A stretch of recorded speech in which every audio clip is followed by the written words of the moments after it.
இயேசு கிறிஸ்துவுக்குள் மிகவும் பிரியமானவர்களே, இன்றைய நவீனமயமான உலகிலே நாம் பிறர் சொல்வதை செவி கொடுத்து கேட்க பல நேரங்களில் மறுத்து விடுகிறோம். ஆனாலும் பாருங்கள், இன்றைய நாளில் நாம் நினைவு கூறும் அருளாளர் ஆண்டே, அவர் குடும்ப வாழ்க்கையில் இருந்த பொழுதும், அவர் செல்வ செழிப்பான கிரகத்துவ குடும்பத்திலே வாழ்ந்த பொழுதும், அவர் தன்னுடைய அண்ணன் புனித பெர்னார்ட் அவர்களை சந்திக்க செல்லும் பொழுது பெர்னார்ட் மறுத்து விடுகிறார். அவர் தன்னுடைய அண்ணன் தன்னை சந்தித்தால் அவர் சொல்வதை நான் கேட்பேன் என்று வாக்குறுதி கொடுக்கிறார். அதன் அடிப்படையில் புனித பெர்னார்ட் அவரை சந்திக்கிறார்.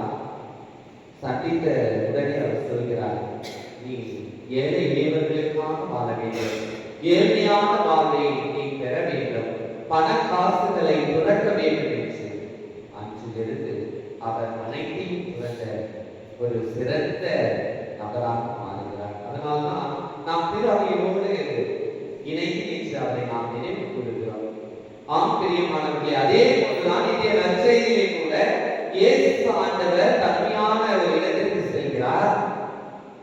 அங்கே ஒரு வீட்டில் இருப்பது யாருக்கும் தெரியக்கூடாது என்று நினைக்கிறார். அந்த நிலையிலும் கூட அங்கே ஒரு பெண் வந்து இயேசு ஆண்டவருடைய காலில் விழுந்து, ஆண்டவரே இயேசுவே மகனை நீதான் காப்பாற்ற வேண்டும் என்று பணிந்து நிற்கிறார். அப்பொழுது இயேசு ஆண்டவருடைய பதிலை பாருங்கள். ஃபர்ஸ்ட் பிள்ளைகள் மட்டும் உணரட்டும், பின்பு நாய்க்குட்டிகளுக்கு போடலாம். இன்றைய உலகிலே இது மாதிரி நீங்க வந்து ஃபாதர், நீங்க எங்களுக்கு இதை செஞ்சு கொடுங்க எங்க குடும்பத்துக்கு அப்படின்னு கேட்கும் போது நான் சொன்னேன், இதே வழியில சொன்னேன், ஃபர்ஸ்ட் பிள்ளைங்க சாப்பிட்டோம், பின்னாடி வந்து நாய்க்குட்டிகள்லாம் சாப்பிடலாம் அப்படின்னு சொன்னா, என்ன என் குடும்பம் நாயா? நான் விட்டோம் அந்த மிச்சம் வச்சதான் சாப்பிடணுமா என்ற ஒரு கேள்வி வரும். நான் என்ன சொல்ல வரேன் என்பதை புரிந்து கொள்ளாமல். ஆனால் இன்றைய நாளில் பாருங்கள், அந்த பெண்மணி இயேசு ஆண்டவர் மீது நம்பிக்கை வைத்து,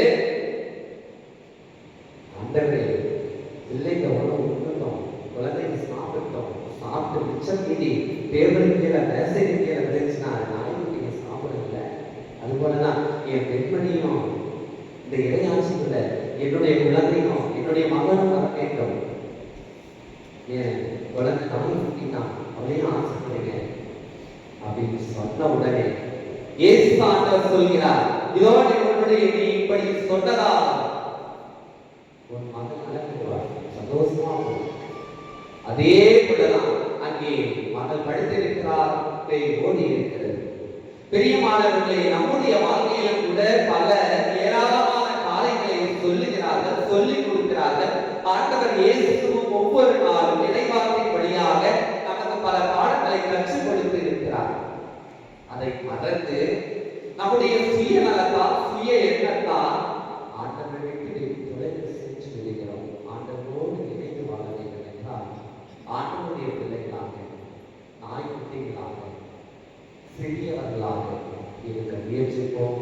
இறைவன் இயேசு என்று வாழ்ந்து